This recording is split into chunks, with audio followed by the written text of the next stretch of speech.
You won't believe what a simple piece of jewelry can do to an innocent person's life.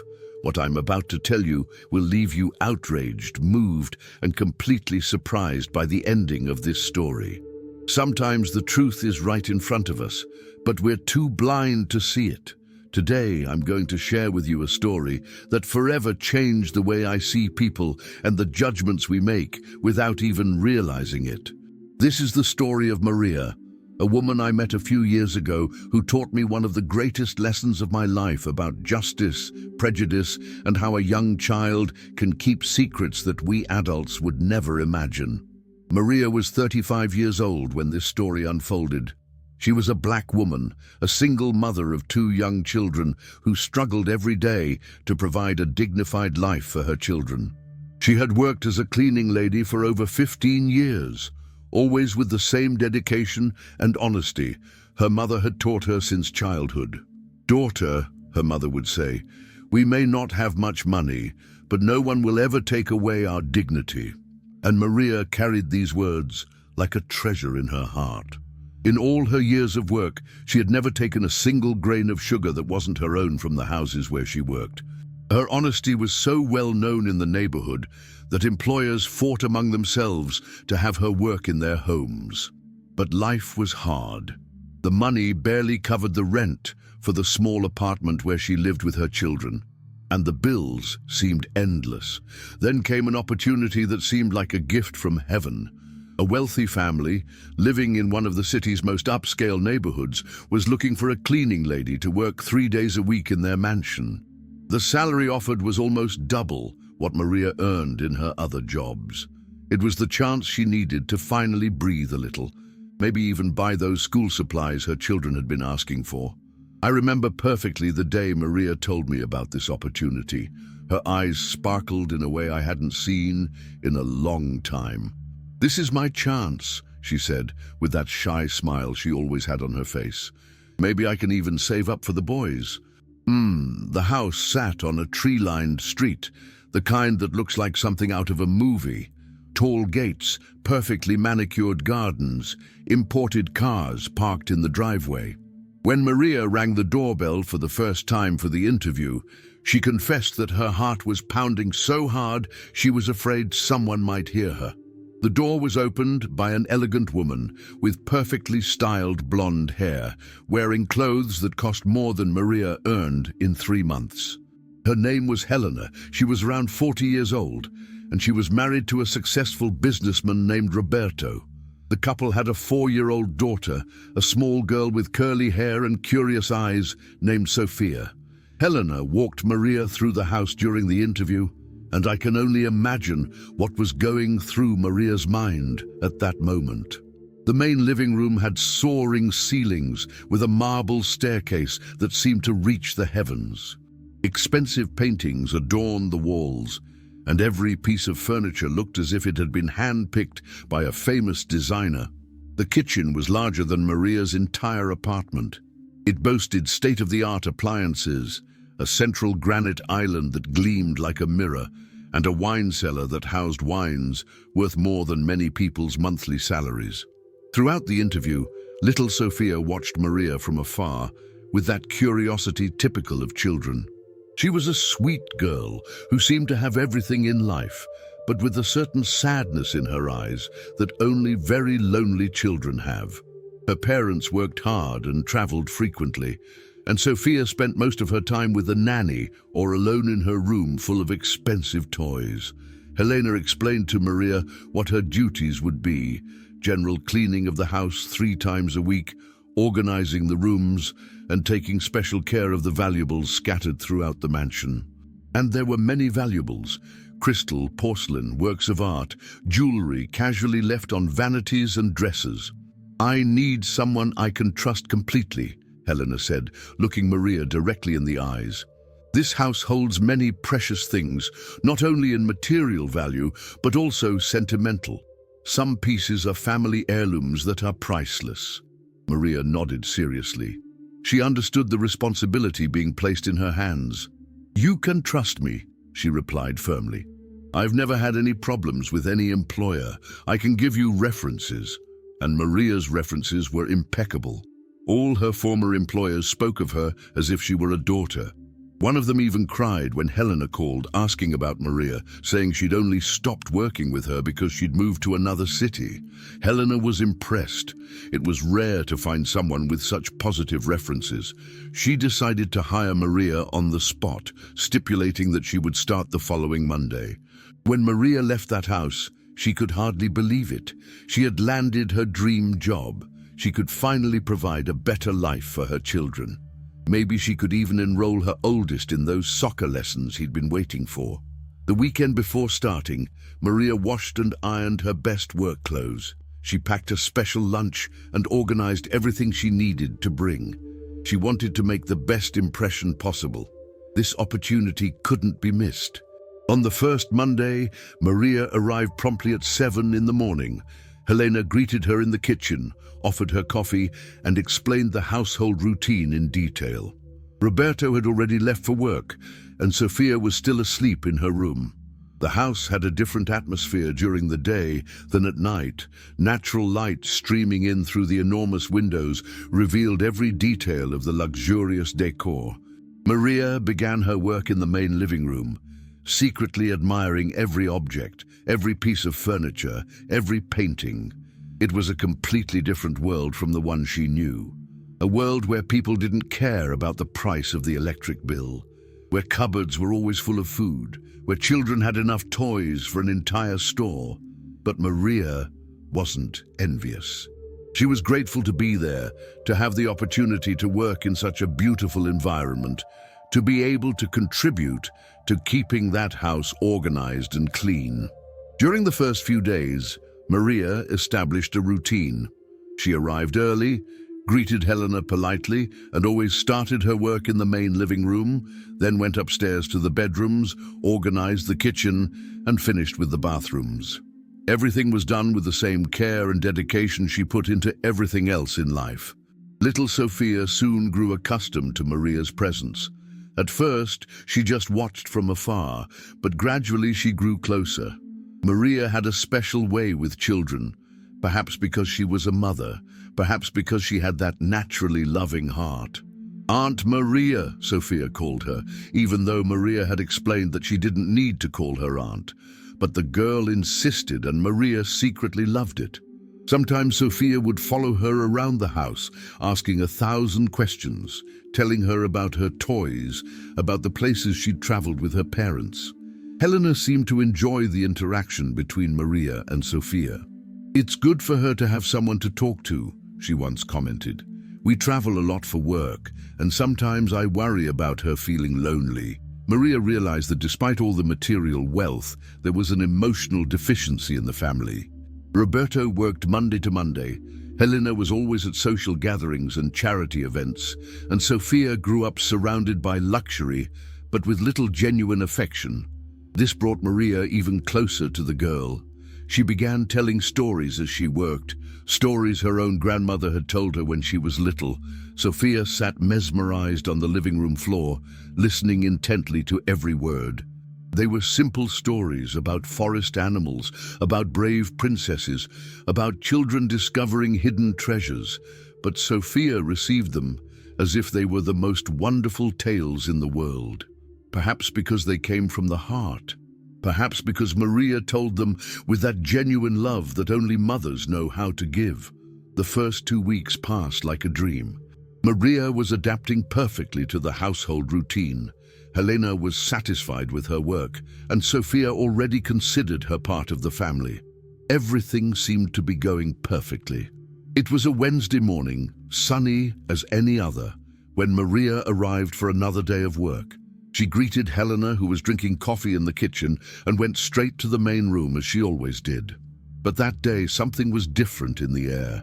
Helena seemed more tense than usual. Roberto had left earlier than usual, and Sofia was still asleep, even though it was almost 9 in the morning. Maria began her work as usual, arranging the sofa cushions, dusting the furniture, and organizing the books on the bookshelf. Everything was proceeding normally until Helena called her into the kitchen. "Maria, I need to talk to you about something," Helena said, with an expression Maria had never seen before. It was a mixture of concern and embarrassment. Maria felt butterflies in her stomach. In all her years of working, she had learned to recognize when something wasn't right. That tone of voice, that expression on her face, that tension in the air. Everything signaled that something very bad was about to happen. Of course, Mrs. Helena, what is it? And it was at that moment that Maria's life began to crumble like a house of cards. Helena took a deep breath, as if about to deliver difficult news, and said the words that would change everything. Maria, a very precious jewel disappeared from my room. A diamond ring that belonged to my grandmother. Did you happen to see anything or notice anything different? Maria felt the world spin. Her knees went weak. Her hands began to tremble. She knew that ring. It was a beautiful piece, with a central diamond surrounded by small stones, which always sat on the master bedroom vanity. A family heirloom that Helena always said was priceless. "No, Mrs. Helena," Maria replied, her voice trembling. "I didn't see anything different. When did you notice it was missing?" And there, in that luxurious kitchen, under Helena's suspicious gaze, Maria realized that her perfect life was about to turn into the worst nightmare she could imagine. The truth is, she had no idea where that jewel was, but she knew deep down that somehow she would be blamed for its disappearance. What Maria didn't know was that the truth was much closer than anyone could imagine, hidden in a place so obvious no one would think to look, and that a small, innocent and playful child held the secret that would change this whole story. Her heart was pounding so hard she was sure Helena could hear it. "I noticed last night," Helena continued, crossing her arms. "I always leave the ring on my dresser before bed. It's a habit I've had for years. But when I went to put it on this morning, it wasn't there." Maria swallowed hard. She tried to remain calm, but her voice came out weaker than she would have liked. "Mrs. Helena, I always clean the dressing table very carefully. I never touch the jewelry. I just wipe it around. Maybe the ring fell on the floor. I've already looked everywhere in the room," Helena replied quickly. "Under the bed, behind the dresser, in the bathroom. Nothing. It's like it just disappeared." The silence that followed was deafening. Maria could feel the weight of suspicion in the air. She knew that look. She'd seen it in other places, other situations. It was the look of someone who had already drawn their own conclusions. "Maria," Helena said, softening her tone a little, "you understand my concern, don't you? This ring is very special to me. It was my grandmother's, then my mother's, and now it's mine. Besides its sentimental value, it's worth a fortune. It's not something that just disappears." "I understand perfectly, Mrs. Helena," Maria replied, feeling tears threaten her eyes. "But I swear on my children's lives that I don't know where the ring is. I would never take anything that wasn't mine." Helena sighed deeply. "Look, Maria, I don't want to believe you took it. Your references are excellent, and you've always been very careful around here. But the fact is, the ring was there yesterday, and today it's gone." At that moment, Roberto entered the kitchen. He had returned from the office earlier, which was unusual for him. A tall, broad-shouldered man with that imposing presence only successful businessmen possess. Seeing the tense conversation between his wife and Maria, he immediately knew something serious was going on. "What's going on here?" he asked, looking from one to the other. "Roberto, Grandma's ring is missing," Helena said, her voice thick with emotion. "I can't find it anywhere." Roberto's face hardened instantly. That ring wasn't just an expensive piece of jewelry. It was a family heirloom that had been passed down from generation to generation. He knew the sentimental value the piece held for Helena. "When was the last time you saw him?" Roberto asked his wife, but his eyes remained fixed on Maria. "Last night before bed, as always." Roberto turned completely to Maria. His gaze was cold, calculating. "Maria, did you clean our room yesterday?"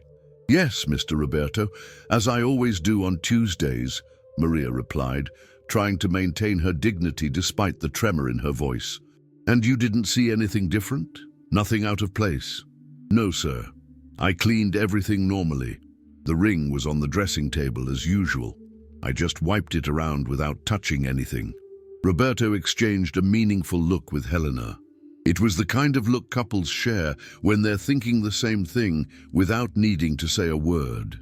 "Maria," Roberto said in that deep voice he used in business meetings, "you understand that this is a very delicate situation, don't you? That ring is worth more than 50,000 reais. It's an amount that could change a person's life." Maria felt like she'd been punched in the gut. 50,000 reais. It was more money than she could ever save in her entire life. And the way Roberto had said, "it can change someone's life," made it clear he was implying she had motives to steal from him. "I know the value of the ring, Mr. Roberto," Maria said, trying to maintain her composure. "That's precisely why I've always been so careful when cleaning around it. I would never touch something so precious." At that moment, Sophia appeared in the kitchen, still in her pajamas, rubbing the sleep from her eyes. The girl looked around, sensing the tension in the air, even though she didn't quite understand what was happening. "Mommy, why is everyone mad?" he asked with that innocence typical of children. "We're not mad, dear," Helena said quickly, trying to force a smile. "Go play in your room. Mommy will be up in a bit." "But I want to stay with Aunt Maria," Sophia said, running to hug Maria's legs. The child's gesture made Maria's heart ache even more.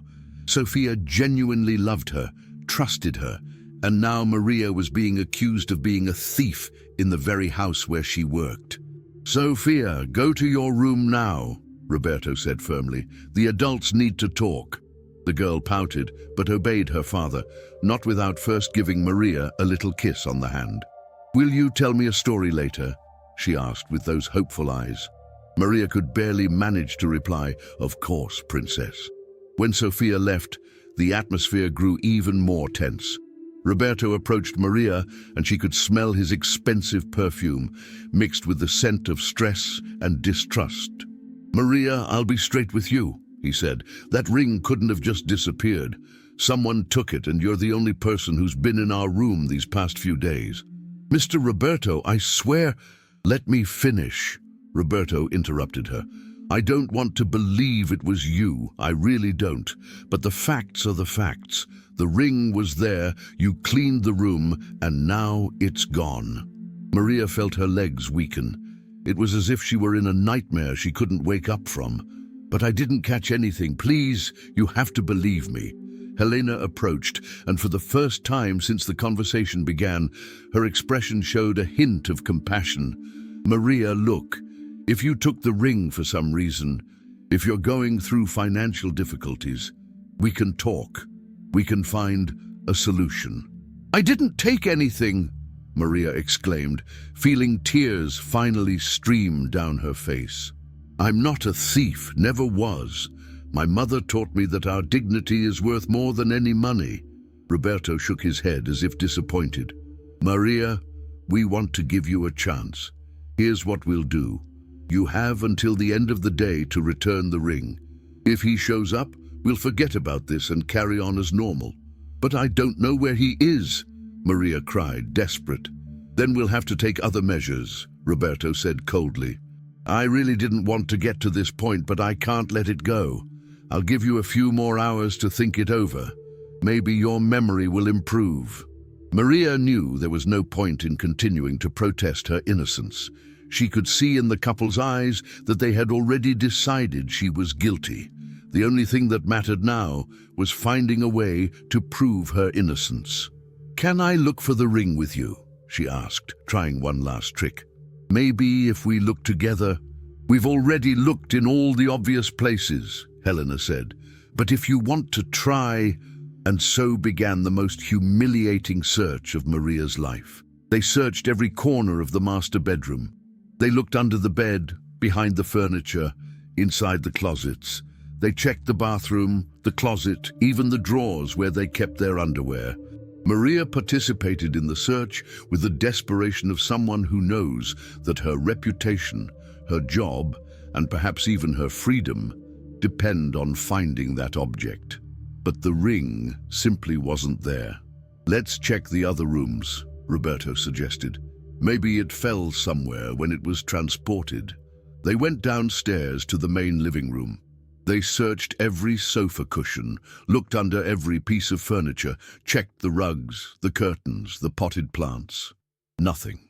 In the kitchen, they opened all the cabinets, looked inside the refrigerator, and checked the pantry. In the bathroom, they removed all the cleaning products, looked behind the toilet, and checked the trash can. With each unsuccessful search, Maria felt the weight of suspicion grow heavier. She could see in the couple's eyes that they interpreted the ring's absence as confirmation of their suspicions. "Maybe we should check your bag," Roberto finally said. Maria felt like she'd been slapped in the face. "My purse? It's just a precaution," Helena said, but her voice no longer held any sympathy. With trembling hands, Maria opened her plain, worn purse. Inside were only her personal belongings, a wallet with some change, documents, house keys, an old lipstick, some crumpled papers, a photo of her children. Roberto and Helena examined everything carefully, as if hoping to find the ring hidden in some secret compartment. When they found nothing, disappointment was evident on their faces. "Maybe you hid it somewhere else," Roberto muttered. "I didn't hide anything," Maria protested. "Please, you can't do this to me. I have children. I need this job." Helena sighed deeply. "Maria, we really wish things were different. You seemed like such a good person." "I am a good person," Maria exclaimed, feeling her dignity being shredded word by word. "Look," Roberto said, looking at his watch. "It's 2 in the afternoon. I'm going out to some meetings and I'll be back at 6.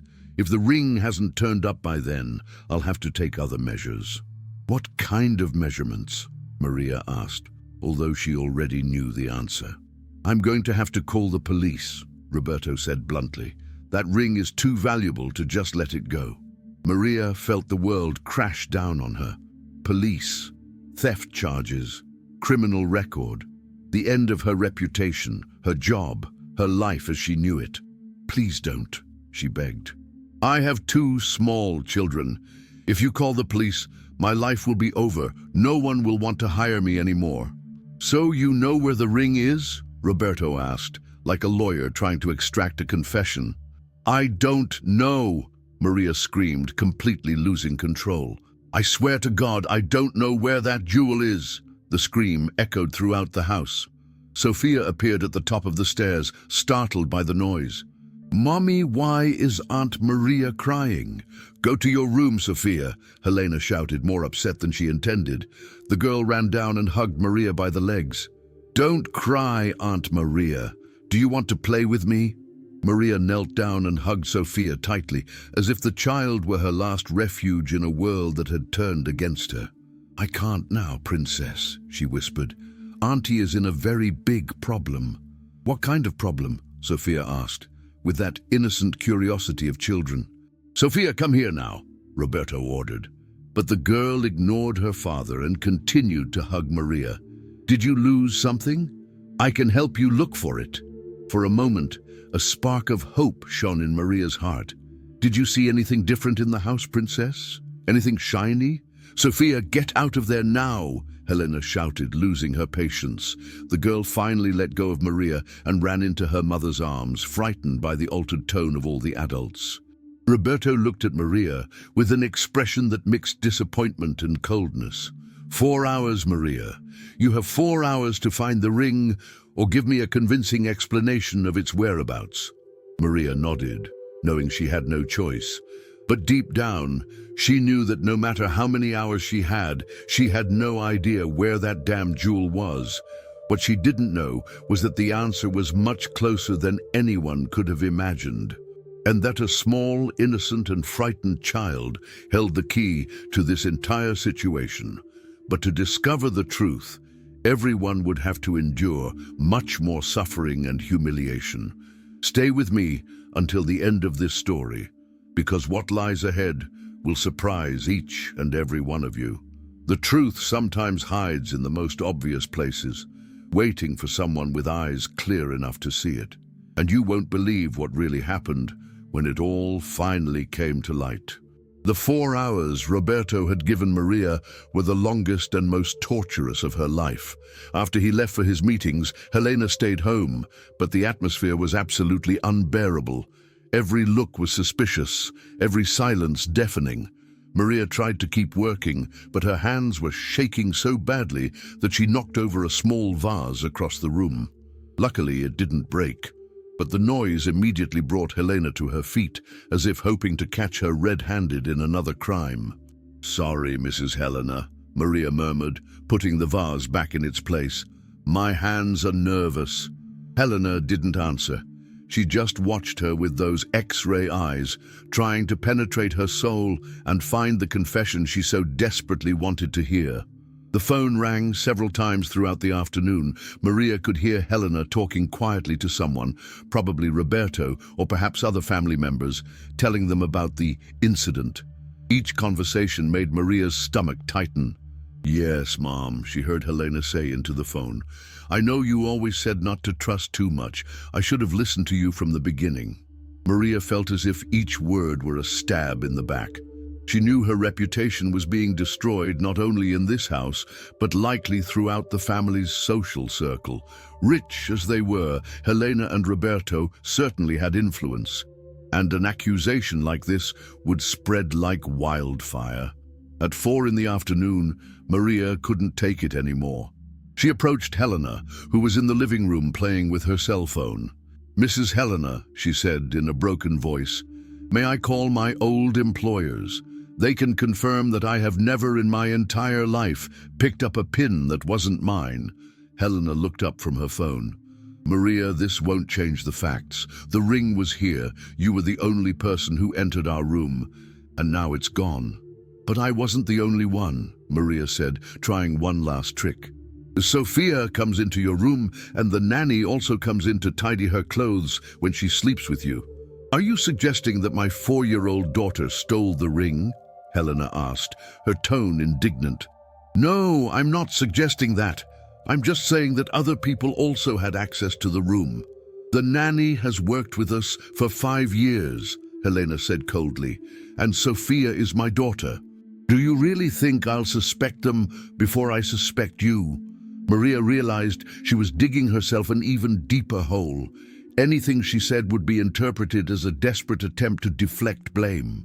At that moment, Sophia ran down the stairs, holding one of her toys. It was an expensive doll, the kind that cost more than a minimum wage, but she treated it with the simple affection all children have for their favorite toys. "Mommy, can I play with Aunt Maria?" she asked, completely ignoring the tension in the air. "Sophia, Maria is busy," Helena replied dryly.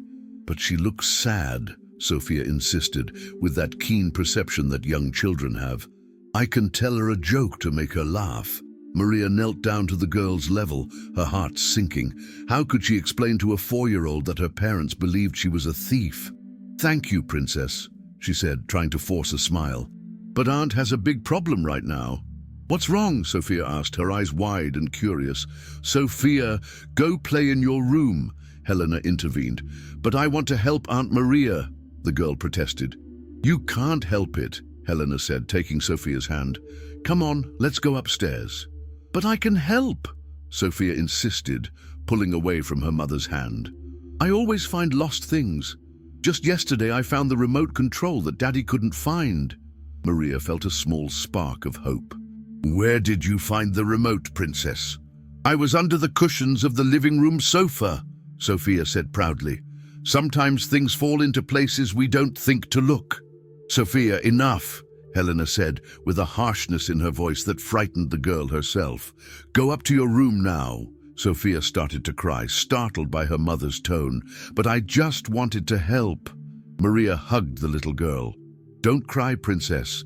You're very smart, and I'm sure you're good at finding lost things. But now you need to obey, Mommy."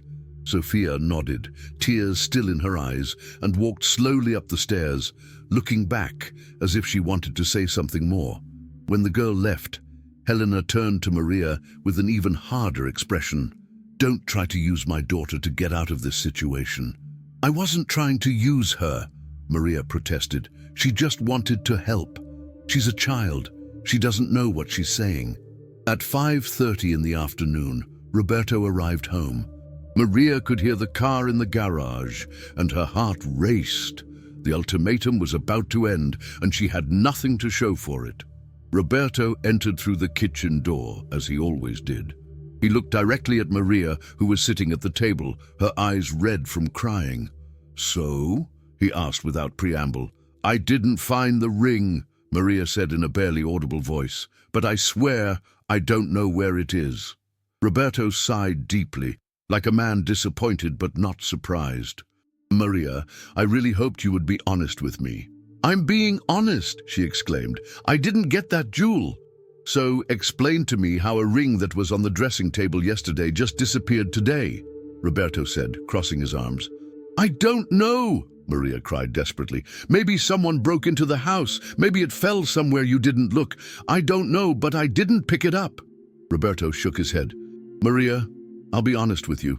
I already called a friend of mine who's a police officer.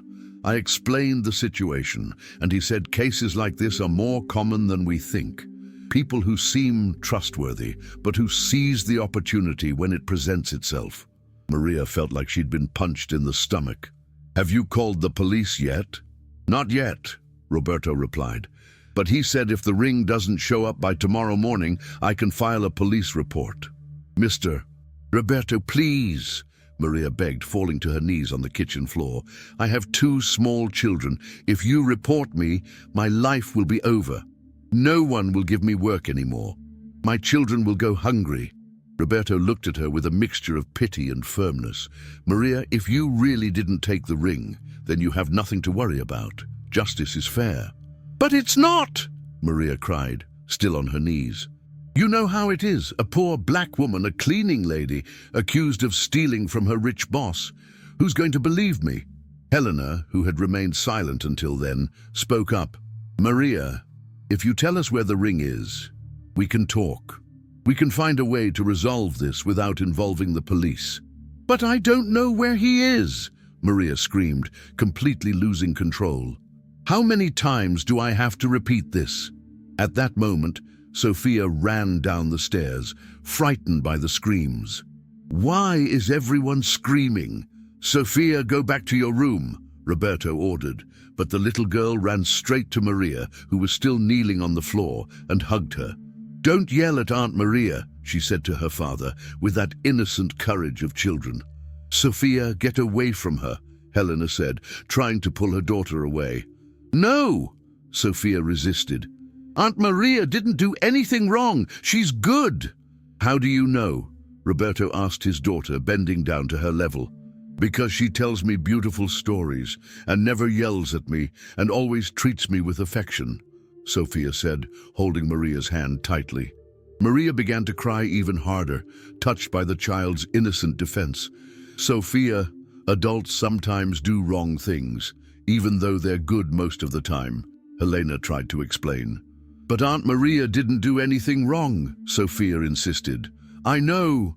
"How do you know?" Roberto asked, intrigued by his daughter's conviction. Sophia was silent for a moment, as if debating whether or not to say something. Maria noticed the girl's hesitation and wondered what was going through that little mind. "I just know," Sophia said finally. "Aunt Maria would never lie to me." Roberto sighed and stood up. "Sophia, you're too young to understand these things. Go to your room and I'll come up in a bit to talk to you." Sophia looked at Maria with those big, sad eyes. "It'll be okay, Aunt Maria," she whispered. "I promise." There was something in the girl's tone, something that made Maria wonder if she knew something. But before she could ask any questions, Helena had pulled Sophia up and led her upstairs to the room. When they were alone in the kitchen, Roberto approached Maria, who was still on the floor. "Maria, get up," he said, his tone softer. "Sit here." Maria struggled to her feet and sat down in the chair. Her eyes were red, her face swollen from crying. "I'll give you one last chance," Roberto said, sitting down across from her. "I know you must be struggling financially. Everyone does. If you took the ring because you were desperate, I can understand. We can make a deal. You give it back, and we can forget all this." Maria looked him in the eye, and for the first time since it all began, she spoke with a calmness and dignity that impressed even herself. "Mr. Roberto, I understand that from where you are, it must be very easy to believe that I stole. I'm poor, I'm black, I'm a cleaner.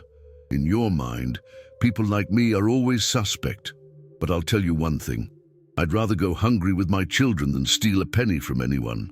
My mother raised me this way, and that's how I'm raising my boys." Roberto remained silent, perhaps a little embarrassed by the dignity of the response. "If you want to report me," Maria continued, "you can do so.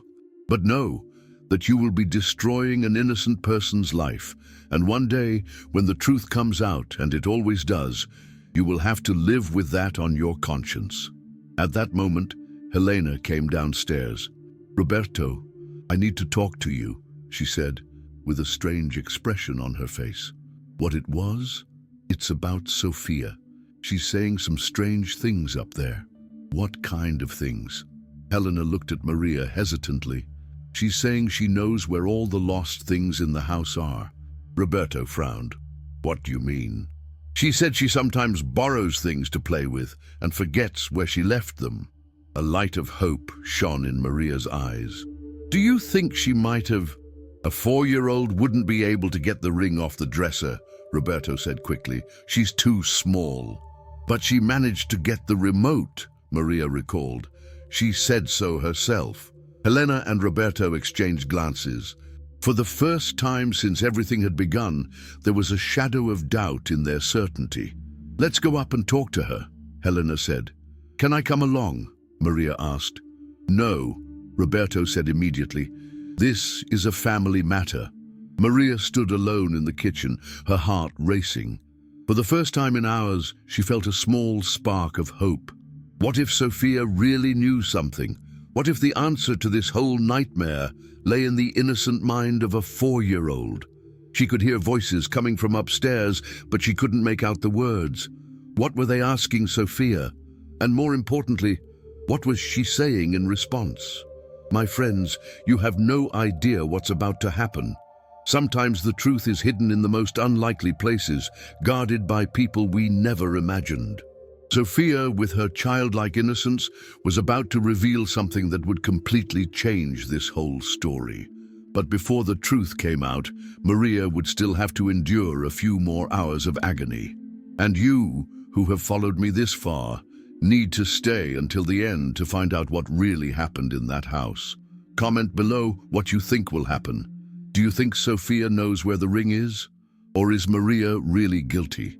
The truth will surprise each of you, I guarantee. The voices upstairs continued, but Maria could hear the tone had changed. It was no longer tense and accusatory. There was something different, something softer, more patient. It was the tone parents use when trying to coax a delicate truth from a young child. Maria sat there in that luxurious kitchen, her hands trembling and her heart racing. Every second that passed felt like an eternity. Her entire life depended on what a 4-year-old girl might or might not reveal. After what felt like hours, but was probably only 15 minutes, she heard footsteps coming down the stairs. First Helena, then Roberto, and finally Sophia, who came slowly, like a child who knows she's done something wrong but doesn't quite understand what. Helena entered the kitchen with an expression Maria had never seen before. It was a mixture of relief, embarrassment, and something that looked a lot like guilt. "Maria," Helena said, her voice almost a whisper, "we need to talk to you." Roberto walked in right behind, and for the first time since everything had begun, he couldn't look Maria directly in the eye. His shoulders were hunched, like those of a man who had just received devastating news. "What is it?" Maria asked, feeling a mixture of hope and fear. Sophia appeared last, hiding behind her mother's legs, with that embarrassed look children have when they know they've done something naughty. "Sophia has something to tell you," Helena said, kneeling beside her daughter. The little girl looked at Maria with those big, wide eyes. "Aunt Maria, I took Mommy's ring to play with." The silence that followed was so profound that Maria could hear her own heartbeat. She looked at Sophia, then at Helena, then at Roberto, trying to process what she had just heard. "What do you mean, Princess?" Maria asked, her voice trembling. Sophia began to cry softly. "I wanted to play princess. Mommy's ring is so pretty, it shines so brightly. I just wanted to wear it a little." Helena hugged her daughter, trying to calm her down. "Go on, love. Tell Aunt Maria what happened." "I got the ring when Mommy was taking a bath," Sophia continued between sobs. "I put it on my finger and played with it in the living room. I was a beautiful princess with a magic ring." Maria felt tears begin to stream down her face. They weren't tears of sadness, but of relief so deep it hurt. "So, Princess, what did you do with the ring?" "I was playing on the living room couch," Sophia said, wiping her nose on her sleeve. "But then the ring slipped off my finger because it's too big for me. I tried to pick it up, but it fell behind the couch." Roberto, who had remained silent until then, finally spoke. "Why didn't you tell me you lost the ring, Sophia?" "Because I was scared," the girl replied, crying harder. "I knew I had done something wrong. Mommy always tells me not to touch her things." Helena hugged her daughter tighter. "And why didn't you tell me when you saw Mommy and Daddy looking for the ring?" "Because you were so mad," Sophia sobbed. "And I thought if I told you, you'd be even madder at me." Maria stood up from her chair, still in shock. You believe her?" Roberto swallowed hard before answering. "Let's check." Everyone headed into the main room. Roberto pushed the heavy sofa away from the wall, and there, in the most hidden corner between the wall and the back of the furniture, lay the ring. Shining as always, it shone, untouched, waiting to be found. Helena knelt and picked up the ring with trembling hands. "My God," she whispered. "My God, Maria, what have we done?" Maria looked at the ring, then at the couple, then at Sophia. All the anger, all the humiliation, all the despair of the last few hours seemed to be stuck in her throat. She wanted to scream, she wanted to curse, she wanted to make them feel even a little of the pain she had felt. But when she looked at Sophia, who continued to cry and hide behind her mother, she couldn't bring herself to feel angry. Sophia was just a child who had made a childish mistake and was afraid of the consequences. "Why didn't you believe me?" Maria finally asked, her voice breaking. Roberto ran his hands over his face, like a man trying to wake up from a nightmare. "Maria, we don't know what to say." "You know exactly what to say," Maria replied, with a firmness in her voice that surprised even her. "You didn't believe me because I'm black, because I'm poor, because I'm a cleaner. In your minds, people like me are always blamed first." Helena began to cry. "Maria, you're right. We were prejudiced. We judged you before even considering other possibilities." "You humiliated me," Maria continued, years of social injustice emanating from her voice. "You searched my bag as if I were a criminal. You threatened to call the police. You talked to other people about me as if I were a thief." "We know," Roberto said, his voice thick with regret, "and we have no forgiveness for that." "You almost destroyed my life," Maria said, feeling the strength of her own dignity. "If I had been reported to the police, if I had gotten a criminal record, my children might have gone hungry. I could have lost everything." Sophia, who had stopped crying, approached Maria timidly. "Aunt Maria, will you forgive me? I didn't want you to be sad because of me." Maria looked at the little child, her eyes still brimming with tears, and felt her heart melt. How could she be angry with a 4-year-old girl who had simply committed a childish prank? "Of course I forgive you, Princess," Maria said, kneeling down to the girl's level. "You didn't know this was going to happen. You're just a child." Sophia hugged Maria tightly. "I love you, Aunt Maria. You're the best person in the world." "I love you too, Princess," Maria replied, hugging the girl. "And do you know why I forgive you? Because you were the one who saved Aunt Maria. If you hadn't told me the truth, I could have ended up in jail." Helena approached, tears still in her eyes.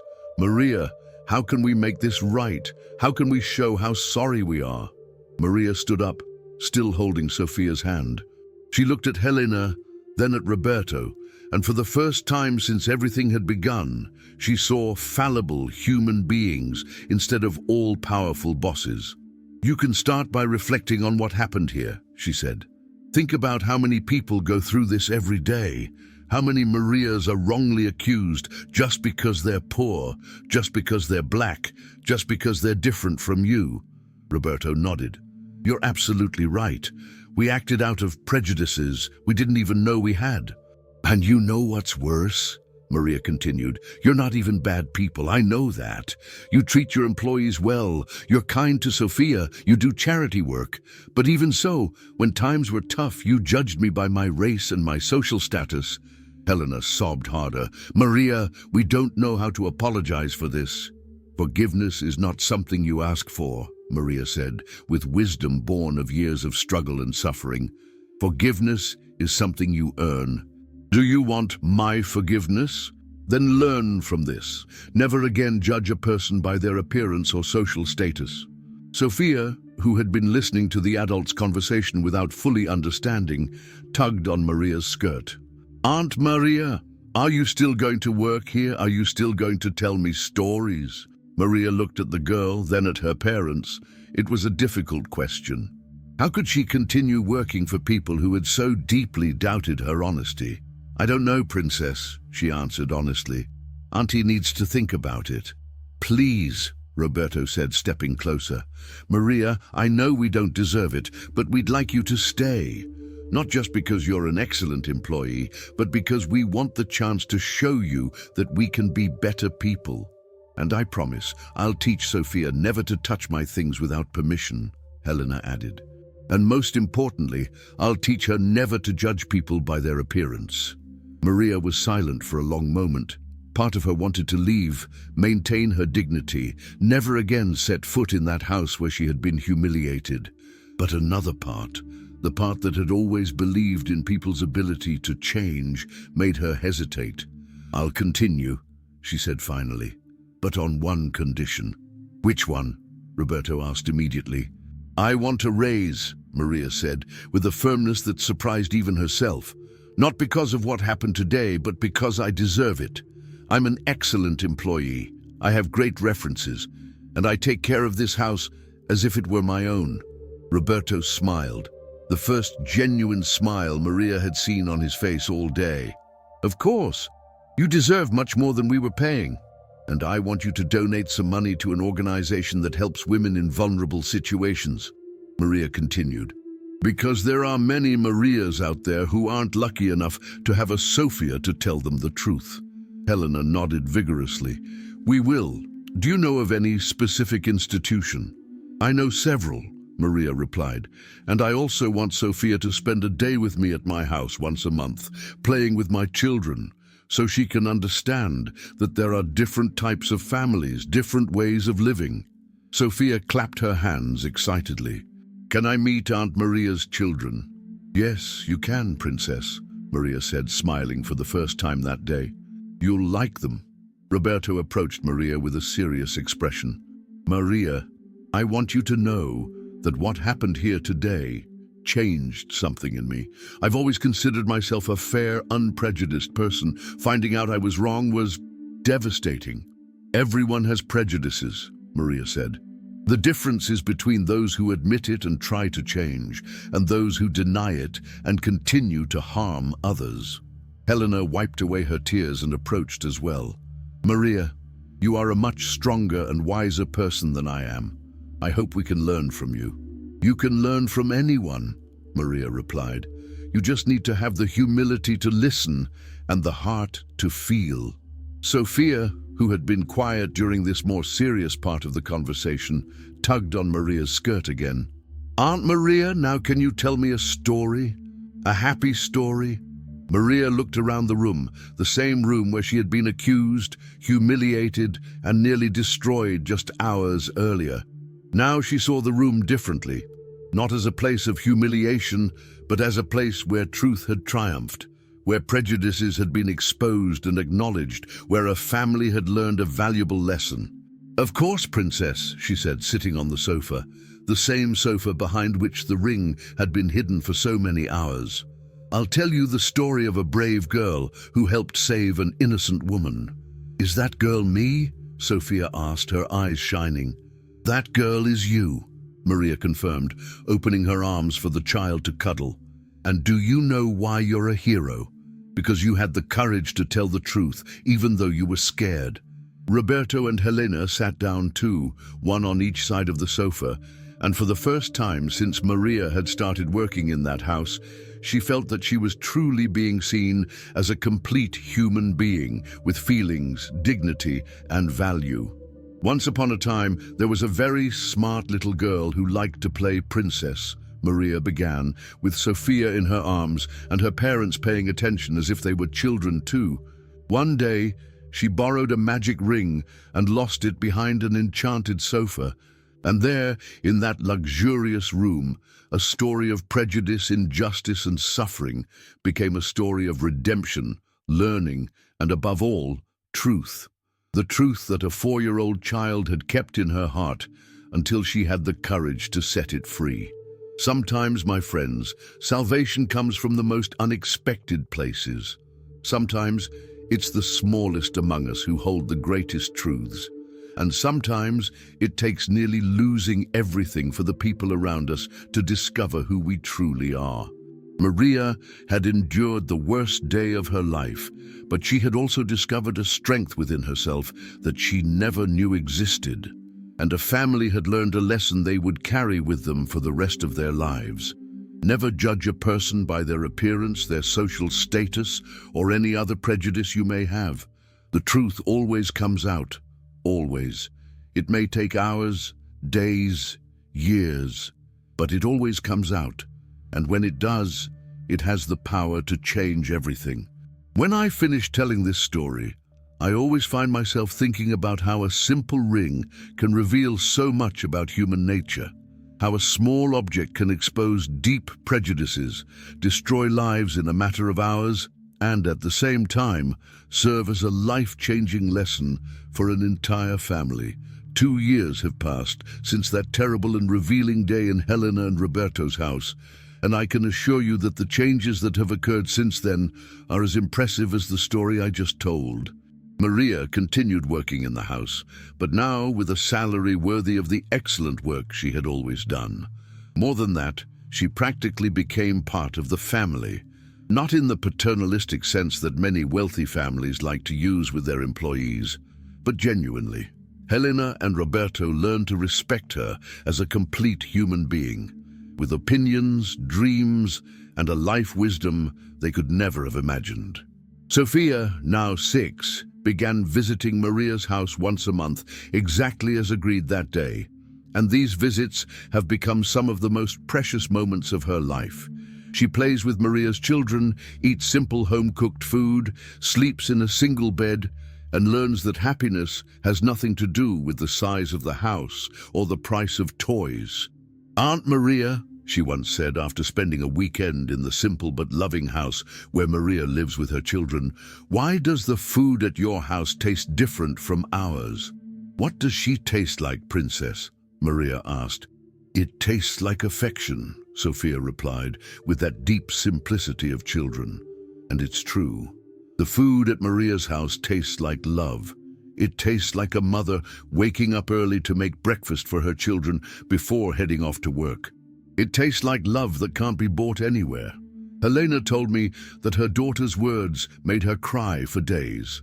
I realized that despite all our money, all our material abundance, there was something missing in our home. And Maria taught us what that was. But the changes didn't stop there. Roberto, true to his word, became deeply involved in social work. He uses his business influence to create employment opportunities for people in socially vulnerable situations. And not just sham jobs, decent jobs with fair wages and the potential for growth. "I discovered there was a whole world I couldn't see," he once told me.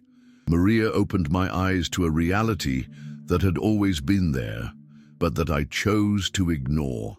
Helena, in turn, completely transformed the way she interacts with employees.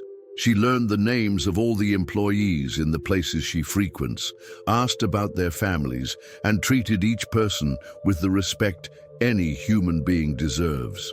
She also became an activist for domestic workers' rights, using her social standing to educate other elite women about the importance of treating their household workers well. Maria taught me that it's not enough to not be racist, Helena reflected. You have to be anti-racist. It's not enough to not be prejudiced. You have to actively combat prejudice when you see it happening. And Maria? Oh, Maria blossomed beautifully. With the raise she received, she was able to enroll her children in better schools. The eldest, who always dreamed of playing soccer, now trains at a local club. The youngest discovered a talent for drawing and takes art classes on the weekends. But most importantly, Maria discovered her own voice. She began giving talks at schools and businesses about diversity, prejudice, and labor rights. Her story with the ring became a powerful example of how prejudice can destroy lives, but also how truth always prevails in the end. I always knew I was a worthy person, Maria told me recently, but it took all that humiliation for me to discover that I'm also a strong person and that my voice has power. The story of the ring also changed the family dynamic as a whole. Helena and Roberto began to talk more openly with Sofia about social differences, prejudice, and the importance of treating everyone equally. The girl, who had always been smart, absorbed these lessons naturally. Once, at a mall, Sofia saw a cleaning lady being mistreated by a customer. The girl, who was only 5 years old at the time, approached the woman and said, "You're doing a very important job. Thank you for keeping everything clean for us." The employee, surprised by the child's kindness, smiled and thanked her. The rude customer, embarrassed, walked away. Helena, who had been watching the scene, felt her chest swell with pride for her daughter. "She's learning to use her privilege for good," Helena told me. "Instead of using her social position to humiliate or ignore people, she's learning to use it to elevate those around her." And this is perhaps the most important lesson from this whole story. Privileges exist. Social differences exist. But what we do with these differences defines who we are as people. Roberto could have used his money and influence to further intimidate Maria. Helena could have spread malicious stories about her within her social circle. They could have completely destroyed an innocent woman's life just to protect their own image. But when the truth came out, they chose a different path. They chose to acknowledge their mistakes, ask for genuine forgiveness, and actively work to become better people. The difference between a good person and a bad person isn't never making mistakes, Roberto reflected to me. The difference is what you do when you realize you've made a mistake. Today, when I visit that house, and yes, I visit regularly as I've become friends with the family, I see a completely transformed dynamic. I see a family that has learned to see beyond appearances, that has discovered the value of people regardless of their social status. I see Sofia playing with Maria as if she were truly a beloved aunt. I see Helena asking for advice on her daughter's education from a woman she previously saw only as an employee. I see Roberto offering job opportunities for Maria's children when they grow up. But most of all, I see the mutual respect that has developed between them. A respect that was born of pain, grew in forgiveness, and blossomed in the understanding that we are all fallible human beings, but capable of change. The story of the ring taught me several lessons, but the main one is this. Never underestimate the power of truth. No matter how hidden it is, no matter how long it takes to surface, the truth always finds a way. And sometimes, that path runs through the pure heart of a child. Sofia, 4 years old at the time, carried a burden far too heavy for her age. She knew she had made a mistake, feared the consequences, but also saw an innocent person being wrongly accused. It took courage for her to tell the truth, a courage many adults wouldn't have, and that courage saved not only Maria from humiliation and potential legal consequences, but also saved Helena and Roberto from forever carrying the burden of having destroyed an innocent person's life. Think about it. How many times a day do we judge people by their appearance? How many times do we assume someone is guilty just because they fit our prejudices? How many Marias are being wrongly accused right now? And how many times do we, who have privileges, whether of color, social class, or education, use these privileges to humiliate those in a more vulnerable position? The story I told isn't unique. It happens every day, in every part of the world. The difference is that there isn't always a Sophia to reveal the truth. Prejudiced people don't always have the humility to admit their mistakes. Marias don't always have the strength to forgive and move on. But when these things happen, when truth triumphs, when prejudices are overcome, when forgiveness prevails, the world becomes a slightly better place. Maria today is a different woman from the one I met on that terrible morning 2 years ago. She remains the same honest, hardworking, and dignified person she always was, but now she is also a woman who has discovered her own strength, who has found her voice, who has become an example of resilience and dignity. Helena and Roberto are also different people. They discovered that having money doesn't automatically make them good people. They discovered that it takes daily work, constant reflection, and genuine humility to become a better human being. And Sophia is growing up to be a girl who sees people for who they are, not for what they have. A girl who learned from a young age that the truth sometimes hurts, but always sets you free. This is a story about many things: racial and social prejudice, a child's courage, the power of truth, forgiveness, and redemption. But most importantly, it's a story about hope. Hope that we can be better people. Hope that our prejudices can be overcome. Hope that injustice, however painful, can be transformed into a learning experience. Hope that somewhere, right now, a truth is being revealed, an injustice is being righted, a person is being seen for who they truly are. And you, who have followed me this far, who have listened to this story from beginning to end, what do you think? Have you ever stopped to reflect on your own prejudices? Have you ever wondered how many times you have judged someone by their appearance? I'm not here to judge anyone. We all have prejudices. The difference lies in recognizing them and working to overcome them, or denying them and continuing to harm others. The story I told is true.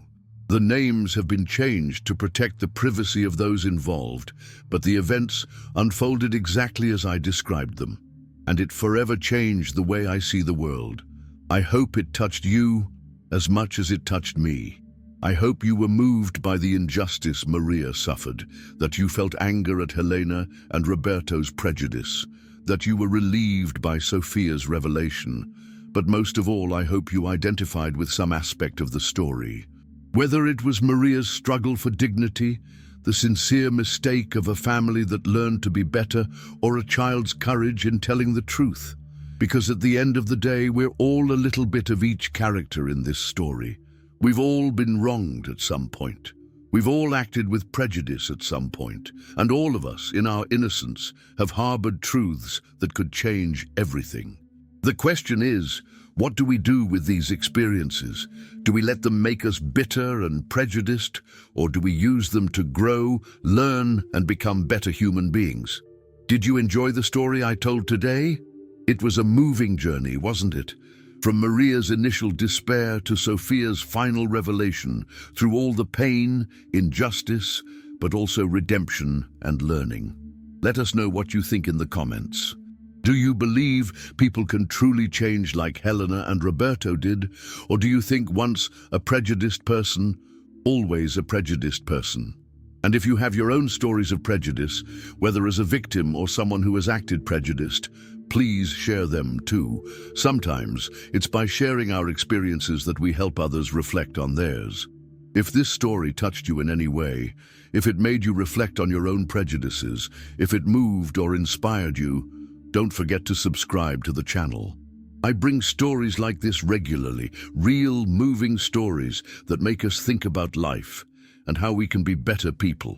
And since you've made it this far, since you've heard this whole journey, how about watching the next story I'm going to tell? It's about a man who was accused of something terrible at work, but whose innocence was proven in a way no one expected. Like today's story, it's a narrative that will stir your emotions and make you reflect on hasty judgments. Thank you for joining me on this journey. Thank you for giving Maria, Sophia, Helena, and Roberto a chance. And most of all, thank you for being open to stories that help us grow as human beings. Until next time, and remember, the truth always comes out. Always. And when it does, it has the power to transform everything.